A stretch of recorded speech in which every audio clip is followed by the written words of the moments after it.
시편 8편 4절.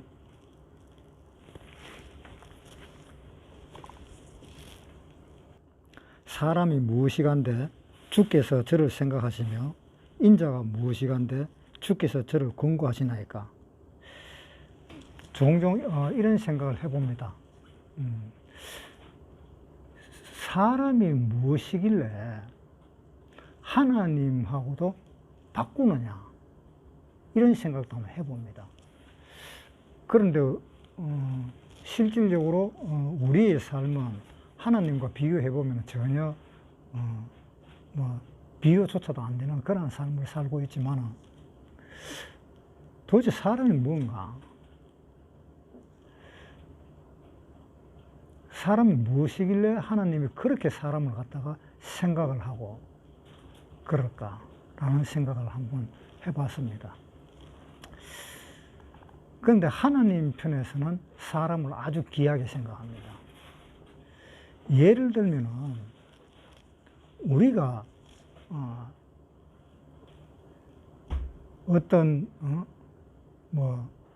우리가 예를 들어 강아지라도 우리가 만들었다고 가정을 한번 해봅시다. 우리가 창조물이다, 우리가 창조했는 거라 생각하고 강아지를 본다면은 아마 굉장히 그 강아지도 귀엽게 보이고, 아무리 못생기게 만들었더라도 귀엽게 보이고, 또 자기 생명처럼 그렇게 생각할 것입니다. 그것처럼 하나님도 사람을 창조해 놓고 보면은 참 자기 생명과 같은 그러한 생각으로 사람을 이끌어 나갈 것입니다. 하나님이 사람을 지었을 때는 정말로 하나님과 같은 그러한 마음으로 이 사람을 창조를 했습니다. 창세기 1장에 한번 보겠습니다. 1장 27절. 하나님이 자기 형상 곧 하나님의 형상대로 사람을 창조하시되 남자와 여자를 창조하시고, 하나님의 형상대로 사람을 창조했다 그랬습니다. 그러면은 사람은 이 육체를 가진 것이 그 하나님하고는 다를지는 몰라도 이 사람의 이 영혼만큼은 하나님과 같다라는 것을 이야기하고 있는 겁니다. 그래서 사람의 영혼은 하나님의 영혼과 같다라는 그런 내용입니다. 그런데 하나님이 사람을 창조해가 사람을 지었을 때는 아주 참 뭐라 그럴까, 하나님과 닮은 그러한 사람으로 창조를 했는데, 사람이 중간에 꾀를 내어가지고 하나님을 배반하는 그러한 사건이 터졌습니다. 하나님이 사람을 선하게 창조했지만 중간에 꾀를 내어가지고, 그 꾀를 냈다는 것은 무슨 꾀를 낸 건가 하면은 사람이 하나님처럼 그 높은 지위에 올라가기 위해서 사람이 그런 꾀를 내었다는 겁니다. 그래서 하나님은 사람을 원래 지으실 때는 선하게 지었었습니다. 그런데 아담과 하와가 이제 하나님과 같이 되려고 그 마귀의 말을 들었던 거지요. 그래서 하나님도 사람을 지었을 때 아주 선하게 하나님처럼 그렇게 지었는데, 그렇게 지었는데 사람이 꾀를 내어버렸으니까 이제 문제가 발생한 거죠. 그렇지만은 하나님이 자기 창조물입니다. 하나님 스스로 자기가 창조하신 창조물입니다. 거기다가 생명까지 불어넣었습니다. 그런데 사람이 꾀를 내었기 때문에 그 생명의 수명도 점점 짧아져서 지금은 뭐 100년도 그렇게 못 살지만은, 그러면은 하나님이 사람이 도대체 어떻게 하시려고, 사람이 도대체 무엇이길래 하나님이 그렇게 생각을 하느냐라는 그런 생각을 하게 되는 겁니다.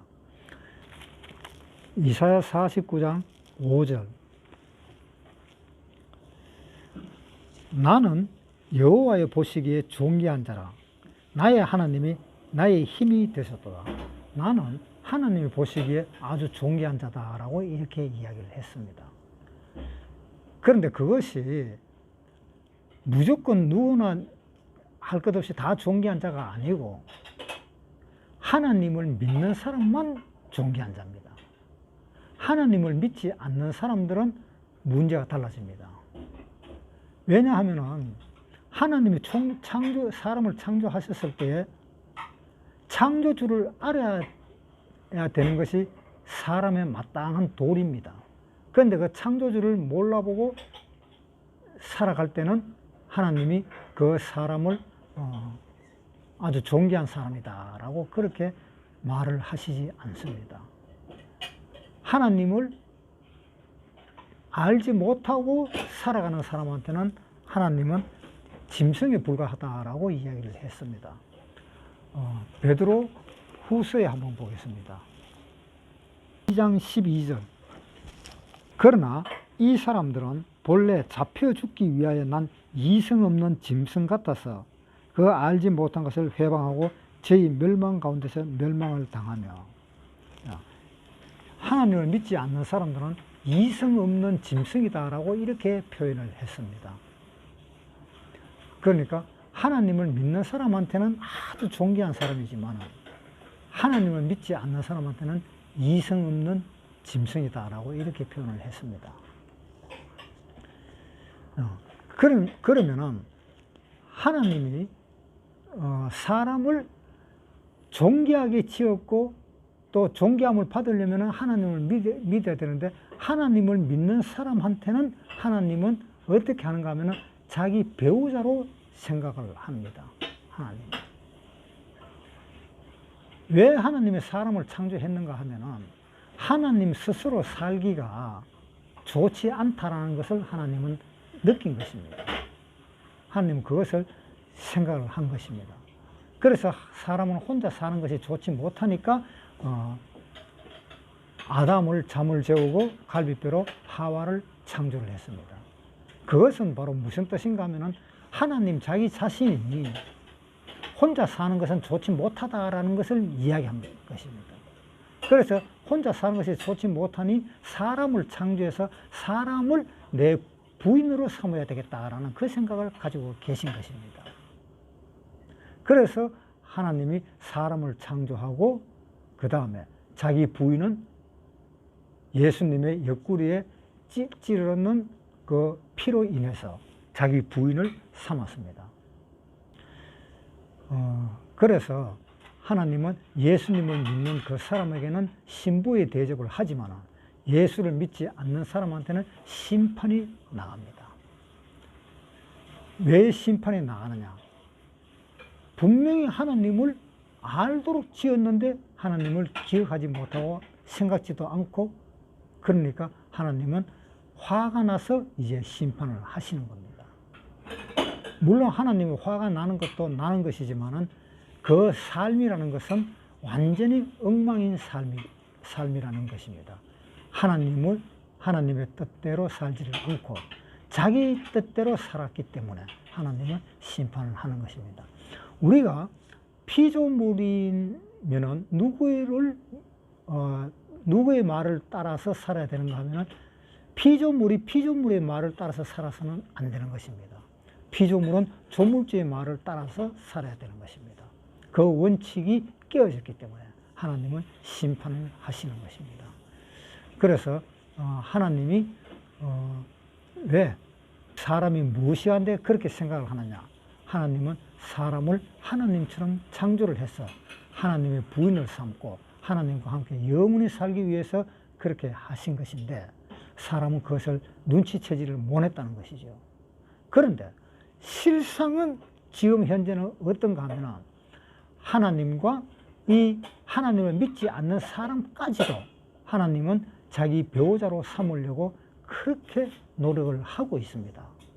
노력을 하고 있는 것이 아니라 이미 하나님의 배우자로 선택하기 위해서 이미 다 택정함을 받았습니다. 사람들은 하나님의 배우자로 택정함을 다 받았는데도 그것을 결코 부인하는 사람이 있기 때문에 그 사람은 결국은 심판에 나갈 수밖에 없는 것입니다. 그것도 하나님이 심판을 하는 것도 사람이 하나님을 따르지 않는 그 심판이 있을 뿐이지, 하나님은 그 사람을 심판해서 지옥으로 보낼 마음은 전혀 없었습니다. 그런데 하나님을 반란한 그 천사를 보내기 위해서 지옥을 창조를 했는데, 그 천사의 말을 듣고 그 천사를 따라가는 사람들은 어쩔 수 없이 하나님의 심판을 받고, 심판을 받자마자 바로 그 천사들과 함께 가게 되어 있습니다. 왜? 그 천사가 자기를 따르는 사람들을 데리고 가기 때문에. 하나님이 사람을 지옥으로 보내는 것은 아닙니다.